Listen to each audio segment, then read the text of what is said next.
Welcome to Weeaboo Hell. It's Weeaboo Hell. This is our third time recording this opening because I didn't plug in one of the mics the first time. And believe me, you missed some fucking great jokes, some of the best of our career. You're not missing him now, because I can't come up with a riff here. We are actively depriving you of content. Anyway, I'm Dennard Dayle, aka Blind Monkey. I am Sam Lagow, aka Mute Monkey. And today's show... It's just one today. Just one today. It was going to be two, but the second one was so goddamn boring, we decided to stretch this one out to an hour, because I think there's an hour's worth of material. Yeah, in fact, you know what? I'm going to dedicate 5 minutes to talking about the first show, just to make our description accurate. Cool. But can you remember its name? I can remember its name. That's the only thing I can remember about it. It is Val X Love. Goddamn, that's good. That's better than I'm doing right now, because I forgot what that show was the second I started watching it. Motherfucker, I am a professional. And its opening line was to the effect of, "A maiden's power is love," or something like that. I don't know. We've got it written down in the notes or something. It starts out with what is kind of being advertised as a truism or something. It's mostly just a meaningless string of words. And, actually, it's a little worse than a meaningless string of words. There's a layer between, like, cliche and truism that's just sort of word vomit. Like, and that's where this thing lives? Yeah, there are ideas that are tried, but not interesting or insightful. I almost feel disingenuous talking the kind of shit that I'm about to talk about this thing, because, in fairness, I didn't make it 10 minutes into the episode, but it was so boring. I remember the OP. I was watching the OP, and I give a couple more fucks about OPs than Dennard does. Just a few more. I think I give 2 demi-fucks on the metric fuck scale, which aren't, as popular in America as imperial units. I think I give 2 fucks, except there's an E after the K. I think in America the unit for a fuck is a retweet. I give no retweets about OPs. I mean, I notice when they're good or bad, but... The point being, this show begins with its OP. Like, we don't get a cold open or really anything. A lot of the time, you'll notice that the first episode of an anime these days does not even feature the OP. Like, it'll be playing over the song from the OP will be playing over the end credits of the first episode, and that's what you get. I watched this OP. It plays right off the bat. It's barely animated. Everything is either just being flashed in front of you and it's flat and nothing's moving, or if it is moving, then it is moving across the screen. Still not animated, just being moved from one side of the screen to another. It is real Newgrounds, and I don't mean their better moments. I mean the things that 13-year-olds threw up on there between, I don't know, math and English class. When they let you into the computer lab after you pick the lock. The OP did give me a thought with that fucking show, though. Well, and I know why they just put it out there. In sales, they always say just, when you have bad news, just get the elephant in the room out the way. Just attack it head on. And they knew with that OP, they didn't have shit. Because, like, a lot of these shows, like, they go for that cinematic feel in that first episode, and then, like, what opening will go with it in the future is, like, a little treat for the second episode for the people who, like, stick around and keep watching. And they did not want to set themselves up for failure. They're like, someone on every staff is smart. And that was one of the smart guys' calls, just like, front load it. Just do it. Just fucking do it. Just, like, if they're gonna watch, they're gonna watch. Yeah, that is the exact mentality going on there. So yeah, what else about Val X Love? We might have been talking longer about Val X Love than we actually managed to watch it, due to this sort of vast field of nothing that... I don't know, it starts off a comedic tone, like it's headed towards some kind of partner battling ecchi show. This is definitely going to be a shonen action bit, but God, did we not get to that part, because everything was just so goddamn generic. I couldn't pay attention. My eyes were sliding to my phone. I think the entire time where we died, it was the second time the idol came up. Someone in this fucking high school. It's in a high school. Do you know why? Because you're listening to a podcast called Weeaboo Hell. But yeah, this pop idol classmate comes up for the second time, And Sam says, in this relatable voice I can't reproduce with my dulcet Negro tones, "I just don't fucking care." And he ended up turning that one off at that point. We were considering, we were scrolling through the list for this season for fall 2019 before I decided, no, our second offering actually has enough going on that's interesting and that we can talk about that we're just going to spend the rest of the runtime on this one. And I'm excited to talk about this show. I'm not going to say that I like this show. I still haven't made up my mind about this show because it is, I'll call it frustrating. I like using the term frustrating because you can use that term for a show that you haven't quite, the dust really hasn't settled on it yet for you. It's a term that I like to use for shows that have a whole lot of good shit, that build up a whole lot of goodwill, and then squander just as much of that goodwill by doing dumb shit. And being like not as smart as they should be, and they've got good ideas in there, and there's a really great show just begging to be released from it. It still has to be an anime at the end of the day. Now I'm denigrating the entire medium, and I'm not trying to do that. It still has to. Oh, I like denigrating entire mediums. Do it. Breathe in the dark side, Sam. Let the worst you come out.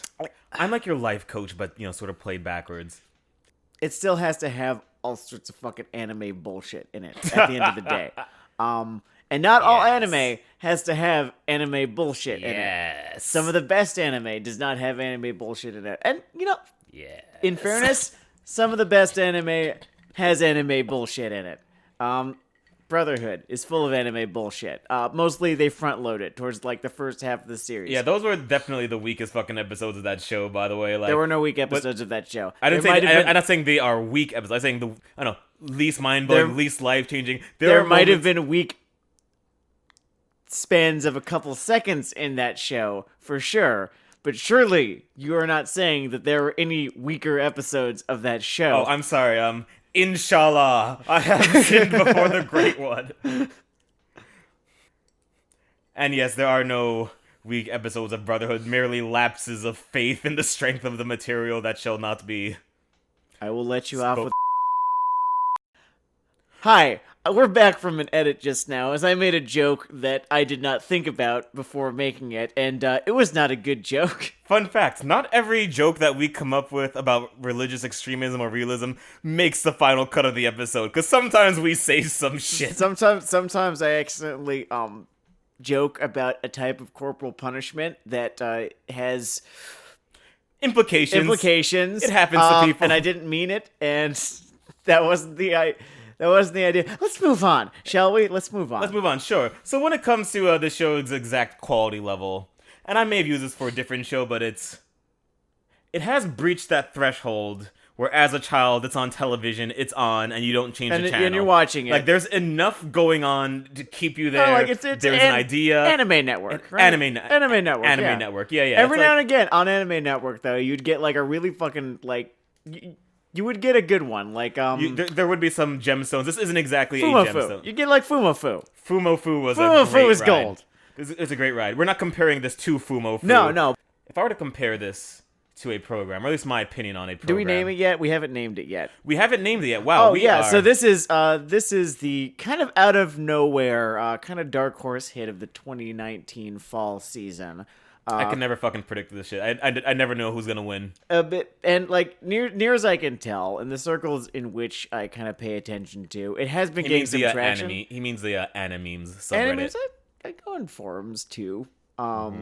Forums, I'll go on A sometimes. I don't like. It always feels like a mistake, doesn't it? It really always does. Like, I go on CO all the time, and afterwards I say, "Why did I do that?"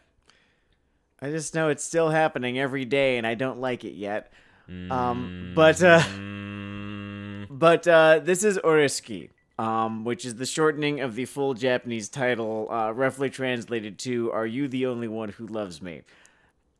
It is a parody of the harem genre, which is a genre of which I've consumed a baffling amount. I don't know, does it get the word parody hardwired into it? It has a real half commitment to that idea. It It does. has that meta-fictional lean on the wall that a lot of anime is attached to right now for reasons that I do not comprehend or appreciate. It feels like it's got some contractual obligations to fulfill. I know that it doesn't, but It feels like there's a man in a suit yelling in the back, "You haven't leaned on the fourth wall in 3 minutes. Do you want to pull your fucking funding fucknuts, or are you gonna do what we pay you to do?" Yeah. So the premise I'm of this Dennard. show. I'm a cursing dispenser. I'm here to provide all 7 words you can't say on television, except for the word, okay, what, shit, fuck, cocksucker, etc., etc. Did I say cocksucker instead of cocksucker? Am I censoring myself? Are there words I won't say? Oh, right, we just cut out that entire bit about... So we're back. Corporal punishment. So we're back now. So the premise of this show is fairly creative. And you'd probably find it mildly entertaining if you've watched as much anime as the two of us have, which is, it is kind of a parody of the harem genre where the main character Kinda, sorta. the main character is more or less a side character in another harem show. At least spoilers abound, by the way. Like, if you're the type who watches every show every season... The first episode kind of plays the first half or so of its runtime out completely straight, after which a twist drops, and the rest of its runtime is kind of just the fallout of this twist. The idea is that... It, like, throws itself in as a potential cliche storm, except...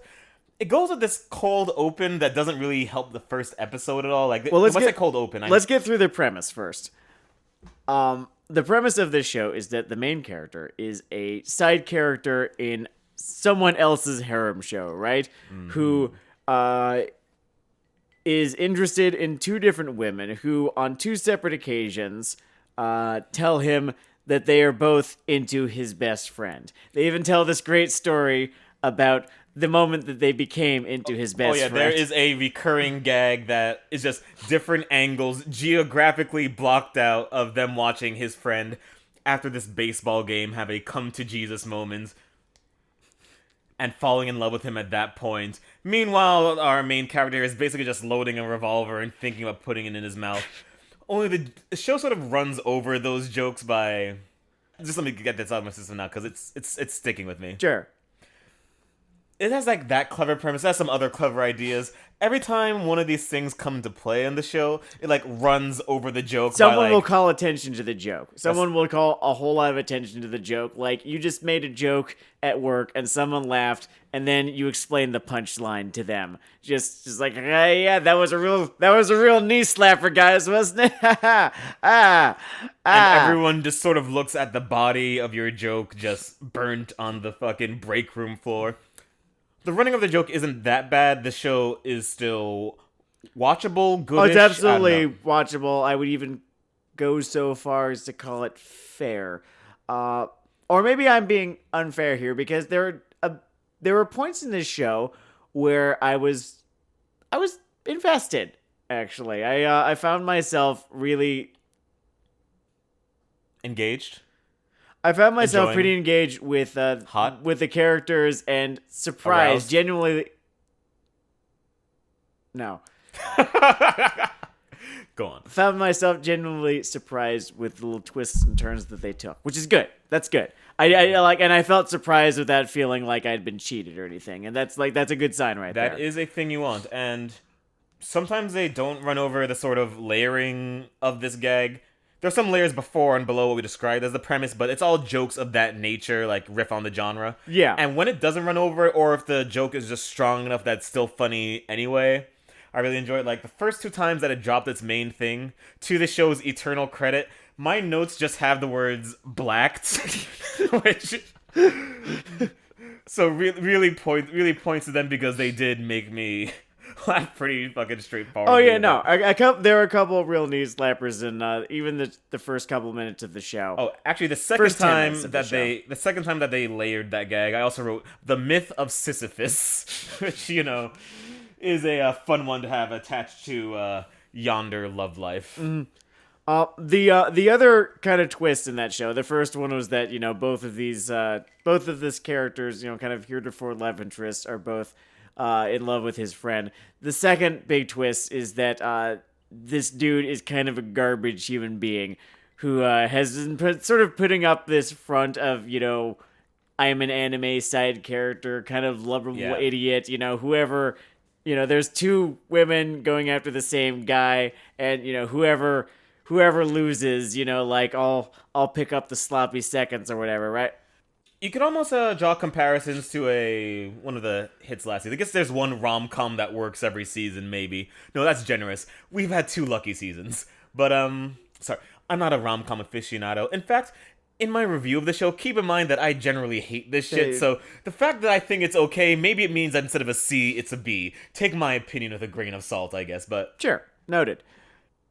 Hey, I decided that I really fucking love Domestic no Kanjo, by the way. We did an episode about that quite a while back, and oh man, I could not stop. I watched it the whole way to the end. I dragged Dennard to my house several times so that we could watch that show, and I could yell at Natsuo. I guess, fuck, it's so weird that I remember the name of a fucking rom-com protagonist, but here I am remembering his name. Yeah, no, fuck that guy. Okay, well, so the comparison I was gonna make. Oh yeah, go for it. Like, it's an interesting comparison because, that one, you had, smart, dumb people trying to play Death Note with their love lives. And what makes this show... This is Kaguya-sama you're talking about, right? Kaguya-sama's smart people. Not domestic, not kind of Joe. That's dumb people who aren't even trying to play a game, but are just realizing that if you lie enough, it catches up with you. And this show is basically a less soap opera, try to stay more on the comedy wavelength, occasional dip of soap opera, take on dumb people trying to play, Death Note love games. Yeah, none of them seem to be smart enough. One of them seems to be smart enough. Because a mote of realism, played real cheesy, but a mote of realism within this program is every attempt to set up some kind of, wheels within wheels thing falls on his ass within, 2 hours. Oh, absolutely. It's really quite fascinating, because I'm expecting that... I don't know if this is going to be a 1-course show or a 2-course show. But it's interesting. There's all sorts of charades. Ending. There's all sorts of charades going on with this main character. His name is Kojo. His name is MC. His name is main character. I'm gonna say Kojo on this one, and if I end up looking like a total fucking moron when we look it up after the end of this recording, then so be it. I've been a moron my entire life. So our main character, potentially Kojo, but not Kojo, confirmed I'm by pretty our sure UN it's Kojo. sources. I'm like 90% sure this name is Kojo. He starts setting up schemes, right? As early as before the first episode, Plots. Right? He pretends to be this, good, genuine dude who's just trying to help out his friends, chase their love interest. And then his love interest in the second episode enlists his help in helping him. Jesus fucking Christ. We're going to get to why I'm getting a little bit frustrated explaining this, but let me just finish explaining the whole premise here so that we're all on the same page. His best friend enlists his help to woo a third girl, the apple of his eye, who is herself, not even secretly, she reveals it pretty much the first conversation they have, who is very quite openly in love with him, but he the exact word they use is stalking. She says she is stalking him.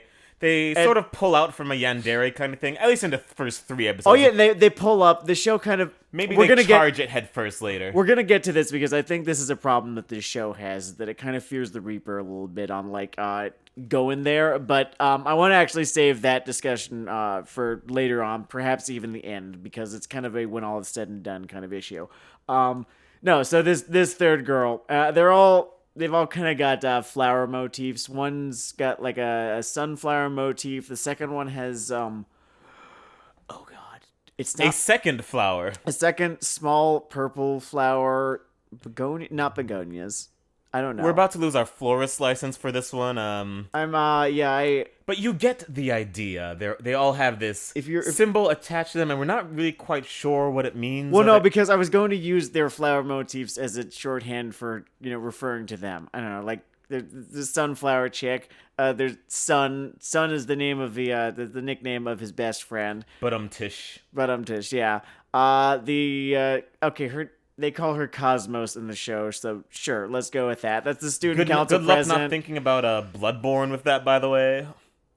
Like, I just hear that fucking quote. If we run into a character named Sky, we will know that her and Cosmos are in fact the same character. And then there's Pansy, who is his kind of creepy stalker love interest, who is, believe it or not, for reasons beyond my reckoning, designed pretty intentionally, I think, to look like the chick from Emergence. The fabled 177013. Yeah, that Emergence. All right, we're gonna focus on that point for all, because you cannot walk past that, because that is such an interesting fucking conscious choice. It's such a choice, and I don't know why they made it. I know why they made it, because I know everything generally. But my theory is there was such an outcry. There were so many comics drawing just alternate happy endings for a fucked up life story. Like, people would Photoshop Jotaro's stopping time, or fucking Josuke fixing Josuke things. Like punching her life good. Yeah. And I think that they realized they could at least guarantee they make a bit of money by just showing a person that looked like that having a good to neutral life experience. Just anything that wasn't that. No drugs, no prostitution, no interesting scenes in alleyways with students. I have my own theory. I think it's they had far more sinister reasons than that, or at least far more cynical reasoning than that, which is anime smarks, manga smarks. They know all about Emergence. They are the target audience of this show. They are a target audience of this show. They designed this character to look this certain very particular way so that they could attract manga smarks or doujin smarks or whatever the fuck you want to call them. I think that makes sense. Like, this show approaches its like light mockery of rom-com tropes. With that sort of meta-ness. With a sort of yeah. Like it is a nerd about its own genre, and it doesn't always work to its benefit in a kind of funny way, because this is a criticism I usually use for worse programs. Mm-hmm. And this might make it sound worse than it is, but this is definitely a show that thinks it's smarter than it is. Yes, which is interesting because it is smarter than a lot of the shows that we've tackled on this show. And I really wish that it did not get so into itself, because it would honestly be a better show if it got the fuck out of its own way. That is very true. Like, it'll point out a trope about these confessions or something, and then it'll basically turn to the camera and be like, mic drop. What? I've seen through the rom-com veil. Behold, look at the reality of the world you Gonna drop some truth on y'all. Were any of you ready? You weren't ready.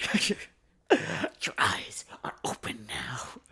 And not only does it make them look like they go through the world of a Joe Rogan filter, but it kind of takes away from the joke that they just made when they do that. Because a lot of the time, it is a pretty good joke. Yeah. I think that I honestly could go into Adobe Premiere and, like, take this from a 7 to a 7.5 in about 15 minutes. Oh, just edit out all the... Yeah, no.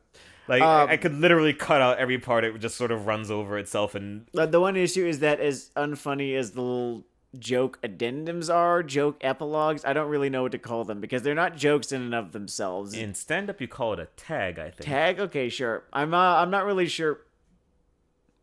See, these tags, they're not funny in and of themselves, but they do make for really good reaction image fodder, which I want to... In the age where folks can talk over their phone, right, with GIFs, don't at me. Is that a marketing strategy at that point? I'm wondering if it is. I'm wondering if the creation of GIFs or the creation of GIF fodder, we're gonna lose a whole lot of fucking respect from idiots here, because I'm never gonna not pronounce it with a soft J, because it's just like, sorry, I've like that's how I've pronounced it my whole life. Is it wrong? I don't give a shit. Fuck you. I mean, dude, we're an episode after those jokes I made during Zero Lane, so we've really crossed the Rubicon. So, yeah, fine, whatever. The thing about the whole, like, GIF thing is that people who pronounce it GIF do not feel even half as strongly about the issue. Like, not even a quarter as strongly about the issue as the people who could be spending their time doing something more productive than crusading for the hard G there. It's like, oh, good point. Maybe that is how you pronounce that image file. Did you know that human slavery still exists?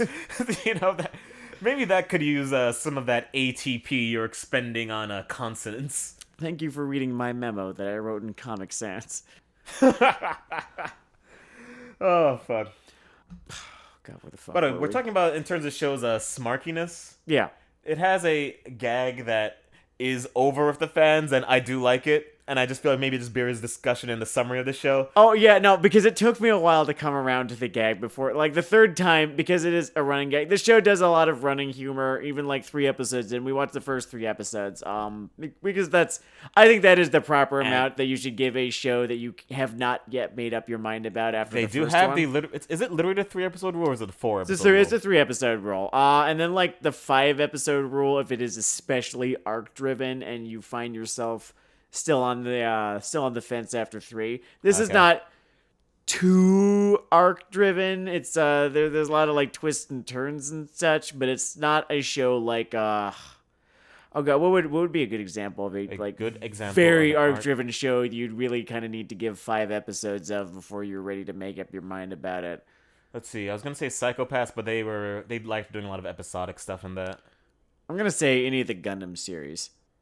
Oh yeah, I mean, I think that you should give a Gundam series about 1 core before you decide if you're gonna finish it or not. You should maybe, like, I don't know, if you want to get like 50 episodes into that. Yeah, that works too. If you like start watch the first 50 episodes of any Gundam series, and by the end of that, you can decide if you want to watch the next series, several years later. And that started out as a joke, and then Gundam Age decided to punch us in the fucking kidneys. So we've been punched in the kidneys at least once before.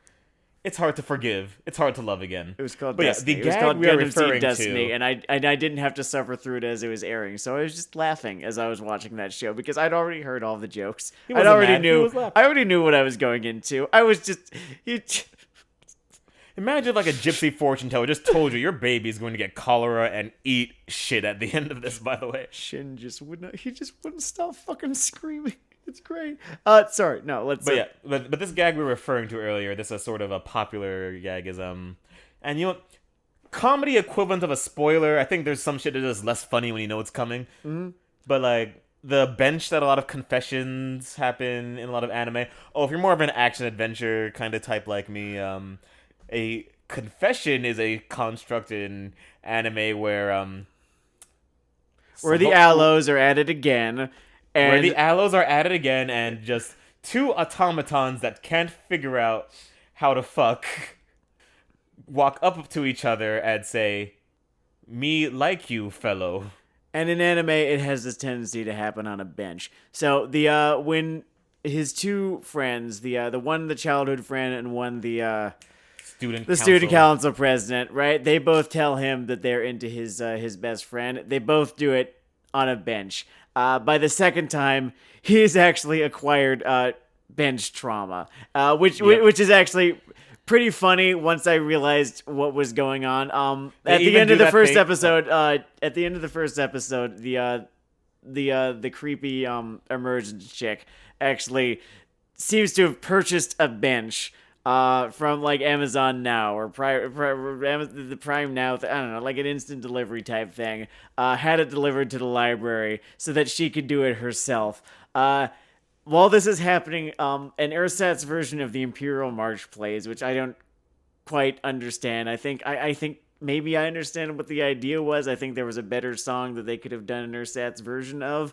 It is really distracting. Like, it is basically one key step off on 2 notes from being just the Imperial March. And I get it. It's classic. It's ominous. Or I get it. You were in a rush. But I don't want to say it took me out of it. But I don't know. I shouldn't be talking about your Imperial March knockoff instead of the gag itself. When the gag itself was being executed, I didn't quite understand what was going on, probably because of this distracting ass Urset's Imperial March. By the fourth time in the second episode, I got it. This motherfucker hates benches at this point. This whole thing we're talking about, this Imperial March thing, by the way, it's like, once again, this show's fucking problem. I know I jump into the wrestling shit too often, and the show runs over a joke. It reminds me of the way that, like, the WWE will just run over a main event by just putting too much shit. Like, it's like the Hell in the Cell. You can't just hit him with the hammer. There has to be, like, a red light filter over everything, and dark spooky music playing. The cell and it has to be a ladder on top of a toolbox. Hit with a normal hammer, which you put down, then hit with another hammer. I was gonna compare it to doing too much shit, to going too far with a gimmick. Like, for instance, all right, we're gonna keep on riffing about how Chad Gable is short. All right, we're gonna rename him Shorty Gable because he's so short. Nope, Gable's too long. This motherfucker's name is Shorty G now. I am deeply confused by this entire... I didn't come here to whine about wrestling. There's actually Yeah, we're not here to whine about wrestling. Like, I know a lot of you think that wrestling, particularly WWE, is shallow and stupid, and you are correct. You're and they absolutely keep right. proving you correct every week. Every single week. No, you'd be well within your rights. You could make an argument, and it'd be a good argument that wrestling is bad. For those of you of a high school age, I encourage you to go to the WWE fans within your school and bully them relentlessly. Tell them that their top babyface sucks now. Remember when Seth Rollins threatened to fucking kill Edge? I do remember that. That was awesome. That was awesome. That was like the WWE's bench joke. God, fucking, that was only a couple years ago, too. Yeah. He threatened to break fucking Edge's neck in front of John Cena, and I believe that he would have done it, too. The delivery was very amusing. I swear to God, John. Speaking of which, this show has quite the heel turn. Oh, yeah, sorry. Because this guy's wholesome friend, who he is going through all these sufferings for... Kinda. He's like, mostly for 75% for himself, 25% this gets back to your committal thing, because it won't commit to him being a dick. He sort of does do things for him. Yes, that is the thing. But the friend that these two girls are in love with... As it turns out, is the cosmic dickhead of this show, to the point where he starts getting into some, like, vague rape threats, which aren't right or wrong to do, but the weird thing about it is that it sort of falls out of the scene. It kind of is just there for a second, and then it's forgotten about. Like, you can just say some shit like that, and it exists in a vacuum, and after that moment, it's like you didn't say... No, that's one of those things where after it happens, like, that episode, if not the show, is about that. Yeah, that is a line of dialogue upon which the series turns, and it kind of was just incidental. It was really fucking strange watching it kind of happen, watching it play out in front of me, and then watching it just kind of get dropped as the main character. I don't know, the premise of the scene is that the main character is hiding. This is all a situation that's been orchestrated by Pansy, aka 177013 chick, emergent chick, whatever you want to call her. She sort of lures his best friend, former best friend. The guy's name is Sun, as I mentioned very briefly earlier, and baits him into confessing to the fact that he had, his own dumbass Death Note for dumbasses plan of his own into causing the main character Kojo to become socially outcast. And once she has baited him into doing this, he gets on this fucking supervillain rant and then obliquely threatens to rape her. I could do whatever I wanted in this library. Those are it's not much of a paraphrase. That's more or less what he tells her. After which she says, "Oh yeah," again paraphrase, and then the main character walks out and proves to everyone that he's just not quite that much of a fucking dick. Jesus Christ! I mean, it's like, okay, I guess you're winning the morality contest with this guy. But here's the thing thing about that gag, by the way. Yeah, go for it. Yeah. Well, first off, in terms of like running over tags, The joke itself is good and it still survives, but I really would have cut down his whole explanation of his plan by at least, like, I don't know, if it was 5 minutes, it needed 2 minutes off. I can't say it was exactly those amounts of time, but, like, Oh yeah, so it runs longer than it needs to. real quick, because the whole discussion about Attack on Titan already happened, and we're already sick of it. Bad pacing. It's done. It's over. Yeah, the show has kind of shitty pacing. There's nothing interesting to be said about it besides that. Fair enough.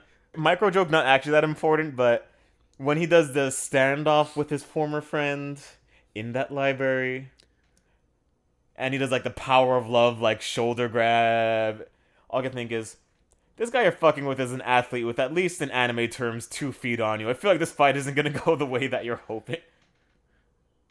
Yeah, I mean, you think that, and the scene never ends up really going in that direction, but it does make the whole situation slightly less believable. I don't know. I wasn't bothered by it so much. But I guess what I was going at with it sort of falling out of the thing is his friend's reaction afterwards is, "Oh man, I do feel kind of guilty for being a dick," which is a reaction that you could have to that entire speech until he threatens to really get his felony on. And I'm not trying to do, like, the millennial prude thing. I think you can totally have that show, but, like, That's the show right there. That's the entire episode, if not the entire series. it's like, for example, I would also approve if his friend took out a gun and said, "Everybody get on the goddamn floor right now." But then the rest of the episode... But you can't just go back to things progressing as they had after that. That kind of fucking changes things. Because this guy has, pulled out his fucking gat at that point, yeah. So there's a joke that threw Sam for a bit of a loop, and... Which one? Your face during it kind of made me... I got amused by it, so... There was this recurring meat gag, like, think cow and chicken, just the mentioning of meat Yeah, in the background, I was fucking perplexed. Like there were tickets to a movie called Meat Wars. No, so this is really fucking incidental, right? It's just a little thing that's there in the background. Like, you know how, like, in every anime, they don't really want to pay McDonald's for having or they don't want to be paid by McDonald's. I don't know. They want McDonald's to be included in the show, but they don't really feel like associating with McDonald's in any way, shape, or form. So they always call it something like WickDonald's or McRonald's or something like that, Yeah, right? it's the opposite it's something of, along like, the pizza It's in something along Kobe's. those. Yeah, no, I mean, oh man, yeah. I just had some really fond memories of a truly spectacular mess of a show just now. Oh, yeah.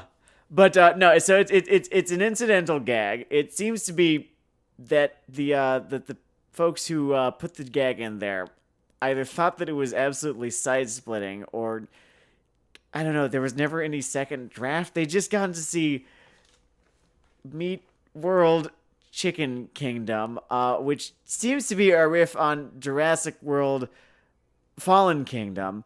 I don't know where to start or end with this. The movie poster. This is just a quick little, like, it's there and then it's gone. The movie poster is just a picture of a couple pieces of chicken. I don't get it. No, remember several years back when you just changed your profile picture to a fucking hamburger?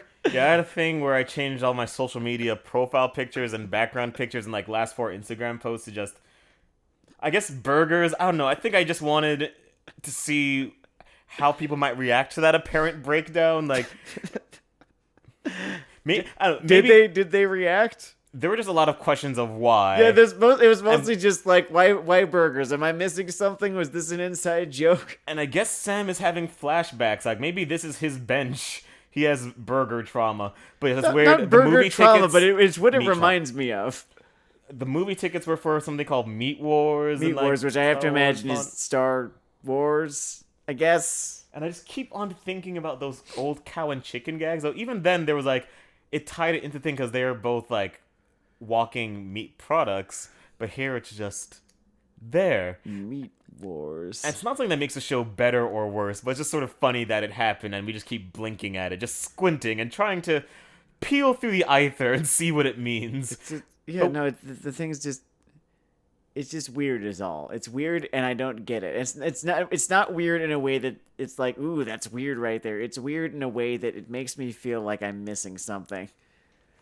It is what they call a curious and curiouser. There's a gag that is trying to be sort of ironic, but something. I think of like the back in the old days when TV tropes owned the world and everyone's free time. Yes. One of them was the dead horse trope. Yes. This one makes fun of she's hot without her glasses, but that is a concept that's been elbowed to death UFC style over and over again over the last 12 years. And they closed their 3rd episode out on the 3-episode trial era. Which is a bold strategy, I suppose, Cotton. How did it work out for them? I mean, I know. I didn't turn off my laptop or do the wacky thing where I threatened to throw it through a window, so it wasn't a Class D terrible joke. It wasn't one of the throwaway gags from Azure Lane, which, as I sit here and dwell upon it, I think it's actually might be worse than Handshakers. That's a statement that bears some discussion. But I'm getting distracted. I think that's just, we can talk about that later because I think there's a conversation to be had there, an interesting one. I'm not even sure which side I fall on it. But first off, this whole glasses glam reveal thing is spoiled in the OP for reasons that are baffling to me. Yeah, that's the thing. Oh, the fucking OP, by the way.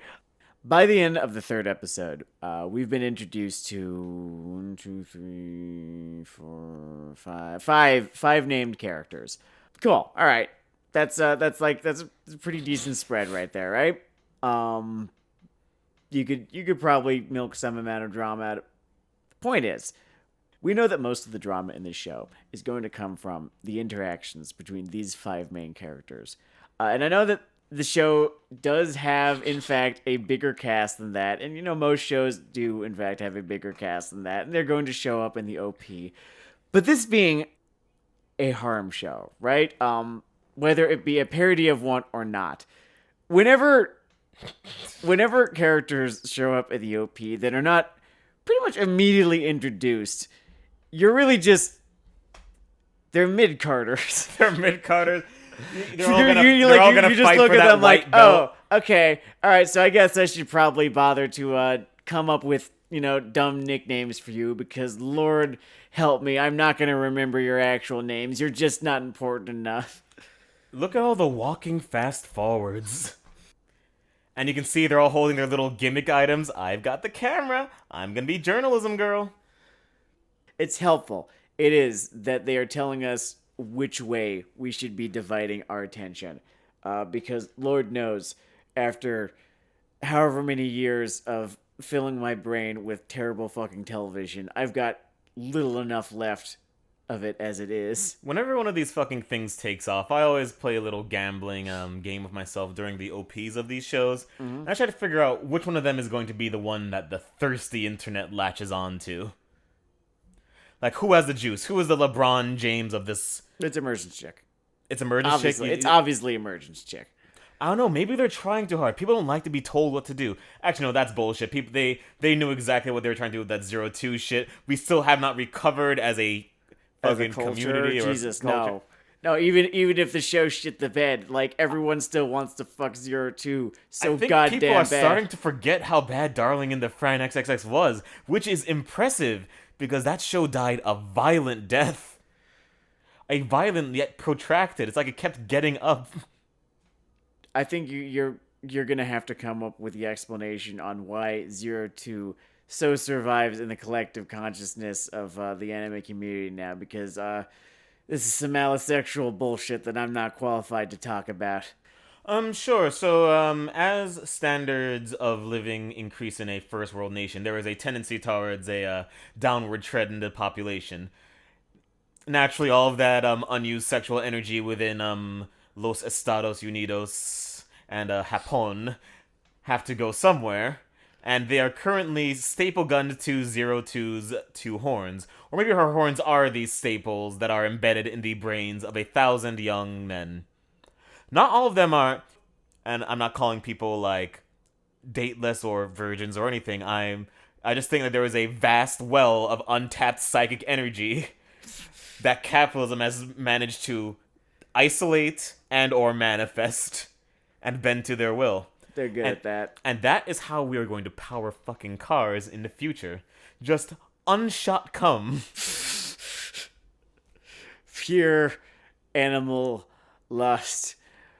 I think I read an explanation once that Zero Two's appeal could really only have come from the minds of the folks at Studio Trigger, who had come up with a character, so uniquely designed, and B, so unbelievably fucking thirsty with a verisimilitude, like a really like well-written thirst for the main character's dick.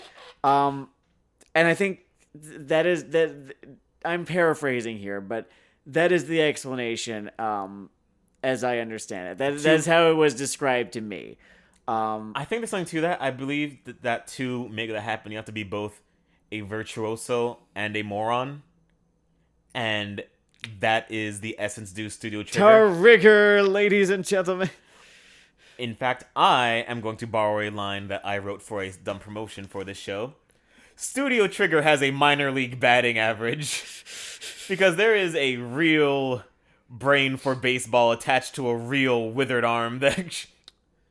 Or maybe it'd be better to flip that. There is a real steroid fuel arm there attached to just a complete lack of a brain for baseball. This not having really watched that much Trigger, I'm going to defer to you on this one. I am right. I mostly know Trigger stuff through fanworks, GIFs, discussion, discourse with a capital D. Because there's something about the sort of kinetically hypersexualized way in which their shows are kind of drawn and animated and how they play out that is somewhat alienating to someone like me. You're definitely not in their sketch of target demographics there. And again, this must sound weird because I can have and continue to talk about how Prison School is one of my favorite pieces of media of the last, decade or so. Because Prison School is, whether you like it or not, it is very easy to agree that it is one of the most hypersexualized pieces of media of the last decade or so. It definitely is, though. I guess it has the intelligence just be about the thing it's fixated on. It didn't think it's well. Here's the thing. We can bring it back. We can bring it back to Oresuki. We can bring it back to Oresuki because both are very meta takes on a certain genre. Oresuki is just Oresuki, literally written by someone who's not quite as smart. They still have something though. Like I kind of have I'm of two minds about Oresuki basically, because I can't decide whether it is the product of like a good pen who has like a trash media diet, or the product of someone who's not that sharp on the mic but has just been hammerheading better things for some time. Well, and I kind of wonder which way that came together in the Paged lands. Well, I'm not sure, but this does bring me to the one thing that I think, the kind of, not final word that you can say about Oresuki, but I think its biggest issue is that when you compare Oresuki to Prison School, right? You have Prison School, right? A show that really pulls no fucking punches at any point in time.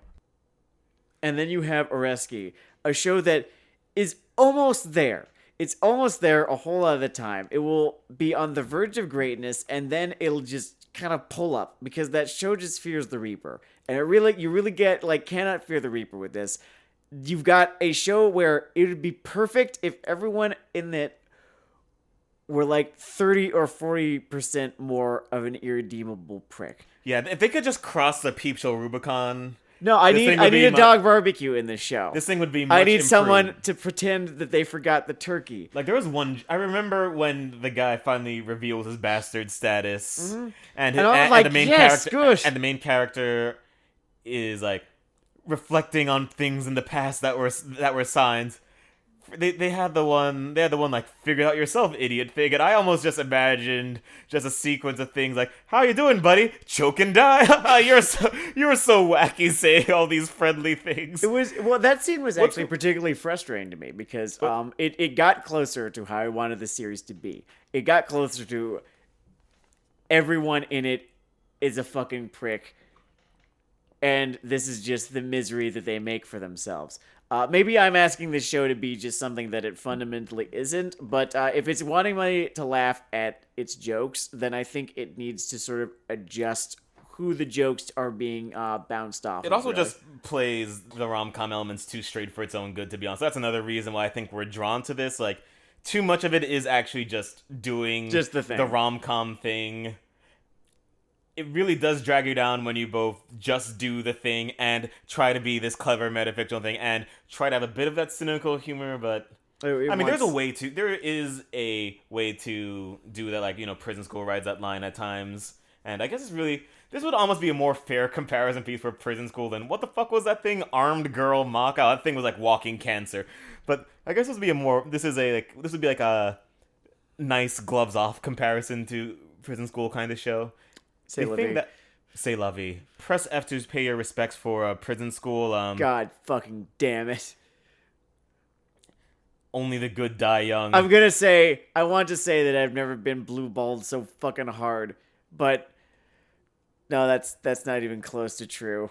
As we live in a world with a dead Prison School, and what's the current Fate Stay? Which Fate Stay are we on right now? I think it's Alicization Season 2. No, that's... No, that's the other thing. That's Sword Art Online. No, we're on Fate. Oh, fuck it. We're on Fate Grand Order right now. Sure, okay. Motherfucker. Jesus Christ. No, I mean, like, the really terrible ones with all sorts of minutia kind of, like, blend into each other after a certain amount of time. Fate Stay Night, Fate whatever the fuck, might as well be the same franchise as Sword Art Online. I don't care anymore. Actually, when I think of their respective flaws, I will not give credit for, because the things that distinguish Fate Stay Night are relatively terrible, but it has its own shitty problems. Yeah, but it's still, at the end of the day, a show with a whole bunch of shitty milieu, as is Sword Art Online, as is Food Wars. Oh, I don't like Food Wars very much, and I think it is bad. Everything you love is terrible. I just want you to know that. I'm slowly creeping towards that thesis. So I think it's your fault. You listening right there. Why have you done this to me? This is a smile. Bitch nigga says what? oh, he didn't speak. Anyway, this is a sort of genre, not a genre so much, but it's kind of just an umbrella thing. Just things that go on for way the fuck too long, disproportionate to how actually good they are, and then before you know it, it's only been like 3 years or so, but already it's fucking Homestuck levels of complicated. Just shows that require you to be a fucking mark for that show. Fate series is absolutely like that. Sword Art Online is at this point very much that kind of show. I don't think Homestuck is really the first example of that, but it honestly kind of codified it for me. Just the sort of thing where you're either in or you're fucking out, and if you're in, you're all in. Those properties where not the interpretation of it, like not in a complete way, but you could have a degree in the show and there would be enough minutia within it to fill out like 8 fucking semesters. Any show that like requires you to be following along with the wiki, that's what I'm talking about right here. And honestly, I don't have time for any of them, and that's why I kind of group them all together, because I'm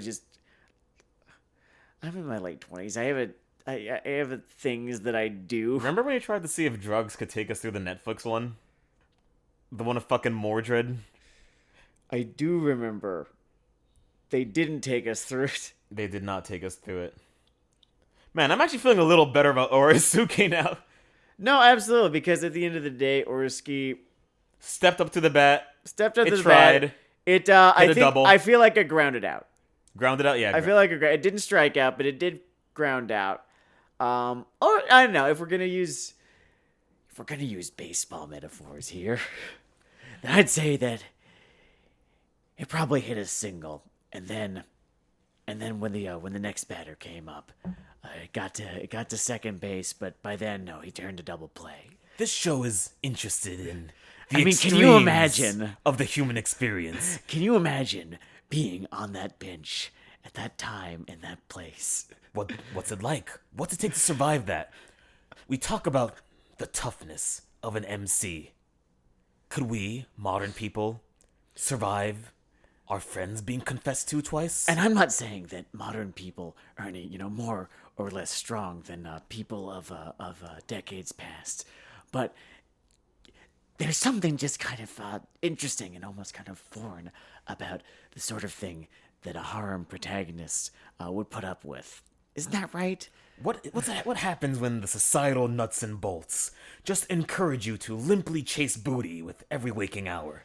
And at the same time, endure the type of punishment and the type of humiliation that comes with being a harem MC, or in the case of Kojo, not even being a harem MC, being a harem side character, self-professed harem side character. What's that do to you? I like to think I'm pretty smart, pretty tough, but could I sit through Meat Wars and then get nothing? Could I watch the same confession be reconstructed from 3 different... That is a good joke, actually. That's the joke that really builds on this thing. Just, they geographically block out this stupid fucking baseball incident from, that is 4 actually the best perspectives. joke that the show does. In the first 3 episodes that we watched, and that they keep returning to this one stupid, inconsequential, little event. They talk about 3 different exits to this high school's baseball studio. 4 different exits: the north, south, east, and west exits to this high school's baseball stadium. And by the end of this fucking gag, something you can has draw happened on this day at each of these 4 exits. Yeah. Some fucking Kennedy assassination shit. Yeah, maybe Stephen King will write a book about this confession later. Hopefully it doesn't end like the first part of it. Do you remember... Okay, I have a question, because sometimes I feel like I dreamed this. Uh-huh.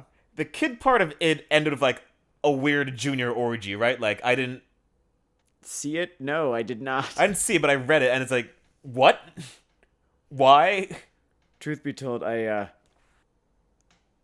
kind of avoided Stephen King. Dark Tower's worth their time. Yeah, no, that's what I've been told. But I've read a whole lot in my time, and Stephen King is just, like, not one of the people that I've read. Fair enough, fair enough.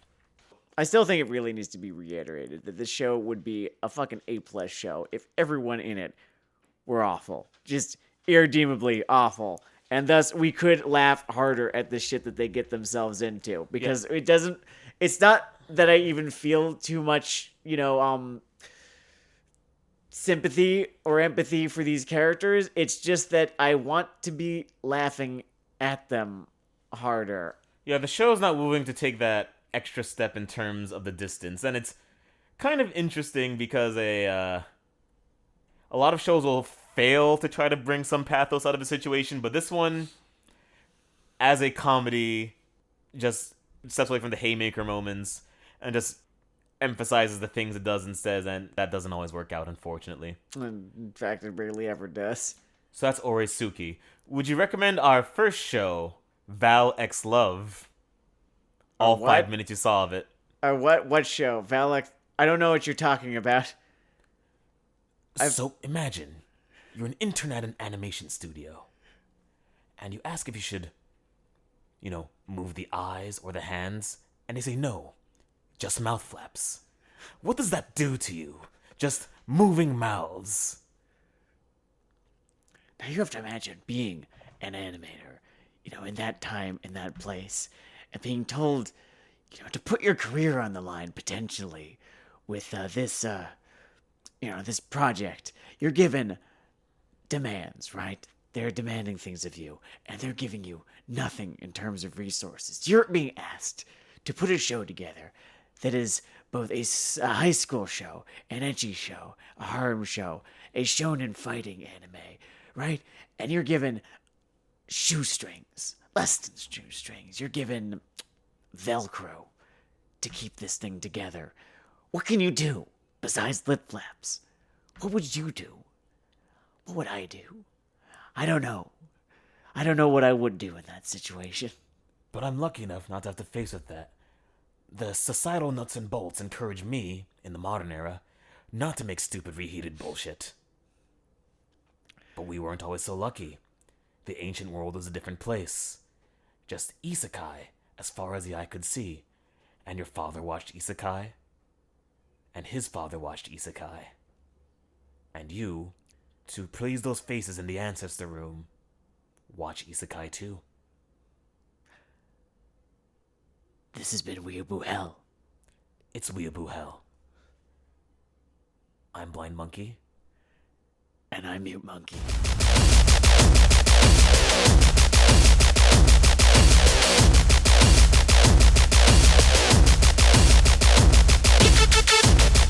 And yes, there are no weak episodes of Brotherhood, merely lapses of faith in the strength of the material that shall not be.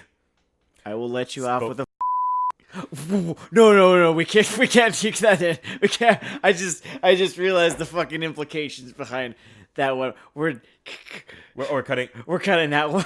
All right, so shit. Where do we start off again? There.